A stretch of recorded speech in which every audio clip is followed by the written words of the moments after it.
오늘 우리에게 주시는 하나님의 말씀은 출애굽기 3장 13절에서 22절 말씀입니다. 출애굽기 3장 13절에서 22절 말씀입니다. 제가 봉독해 드리겠습니다. 모세가 하나님께 아뢰되 내가 이스라엘 자손에게 가서 이르기를 너희의 조상의 하나님이 나를 너희에게 보내셨다 하면 그들이 내게 묻기를 그의 이름이 무엇이냐 하리니 내가 무엇이라고 그들에게 말하리이까. 하나님이 모세에게 이르시되 나는 스스로 있는 자이니라. 또 이르시되 너는 이스라엘 자손에게 이같이 이르기를 스스로 있는 자가 나를 너희에게 보내셨다 하라.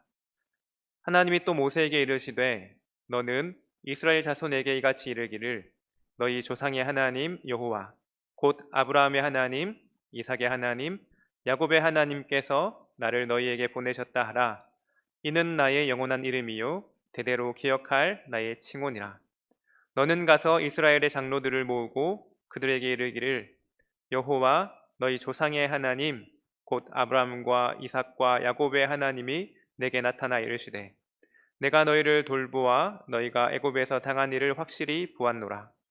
내가 말하였거니와 내가 너희를 애굽의 고난 중에서 인도하여 내어 젖과 꿀이 흐르는 땅 곧 가나안 족속, 헷 족속, 아모리 족속, 브리스 족속, 히위 족속, 여부스 족속의 땅으로 올라가게 하리라 하셨다 하면 그들이 내 말을 들으리니 너는 그들의 장로들과 함께 애굽 왕에게 이르기를 히브리 사람의 하나님 여호와께서 우리에게 임하셨은즉 우리가 우리 하나님 여호와께 제사를 드리려 하오니 사흘 길쯤 광야로 가도록 허락하소서 하라. 내가 아노니 강한 손으로 치기 전에는 애굽 왕이 너희가 가도록 허락하지 아니하다가 내가 내 손을 들어 애굽 중에 여러 가지 이적으로 그 나라를 친 후에야 그가 너희를 보내리라. 내가 애굽 사람으로 이 백성에게 은혜를 입히게 할지라. 너희가 나갈 때에 빈손으로 가지 아니하리니 여인들은 모두 그 이웃 사람과 및 자기 집에 거류하는 여인에게 은폐물과 금폐물과 의복을 구하여 너희의 자녀를 꾸미라. 너희는 애굽 사람들의 물품을 취하리라. 아멘. 어제 본문에서 알 수 있듯이 하나님께서는 모세에게 나타나십니다.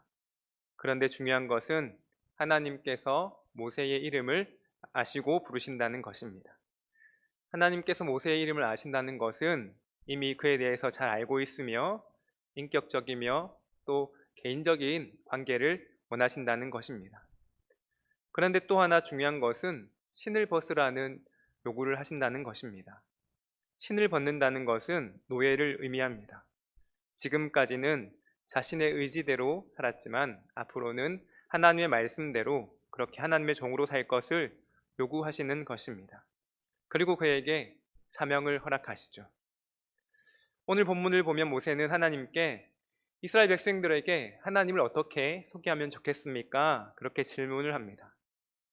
하나님이 누구신지 아는 것이 우리 신앙의 핵심입니다. 오늘날 이 범신론 사상과 같이 그 당시 애굽은 다신교 국가였습니다.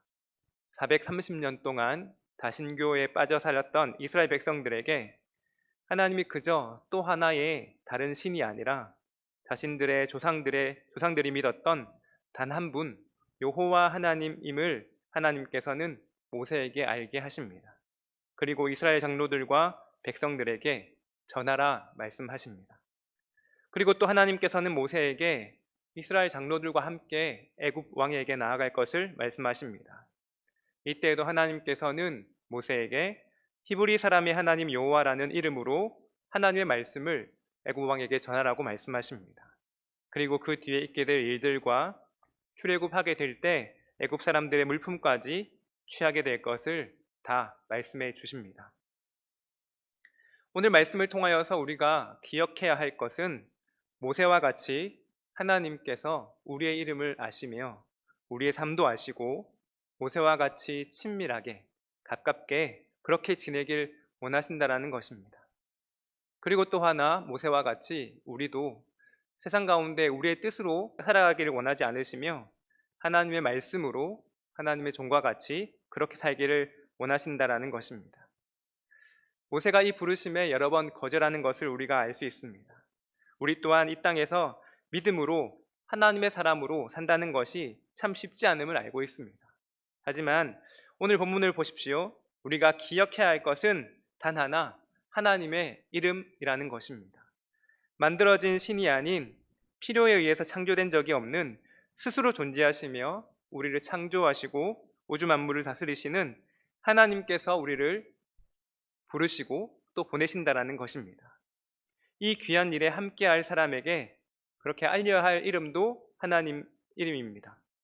모세가 이스라엘 장로들과 백성들에게 전한 것이 그들의 조상의 여호와 하나님의 이름이었듯이 우리의 믿음의 동력자들과 함께 고백하고 믿고 나가야 할 단 하나는 우리 하나님의 이름이며 하나님께서 우리를 보내시며 우리와 함께 하심을 깨닫는 것입니다.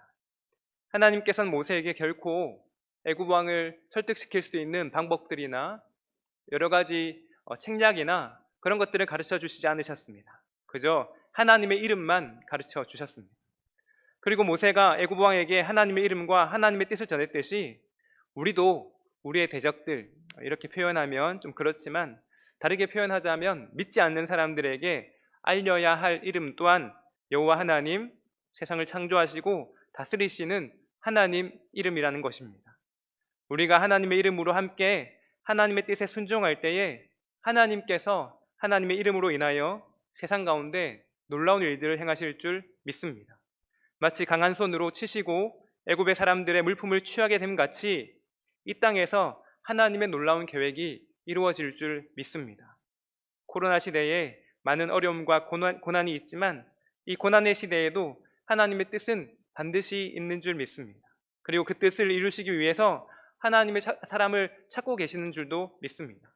그 부르심에 응답하며 우리를 부르시며 보내시는 하나님의 이름을 붙잡고 전하는 믿음의 삶 살 수 있기를 간절히 축원합니다. 기도하겠습니다.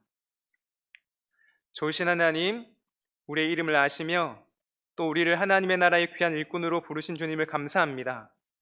우리가 날마다 하나님의 이름을 기억하며 매 순간 의지하며 살아가기를 원합니다. 믿음의 동력자들과 함께 고백하며 믿지 않는 세상에 선포하며 하나님의 이름만 높이며 전하는 우리의 삶이 되도록 인도하여 주시옵소서.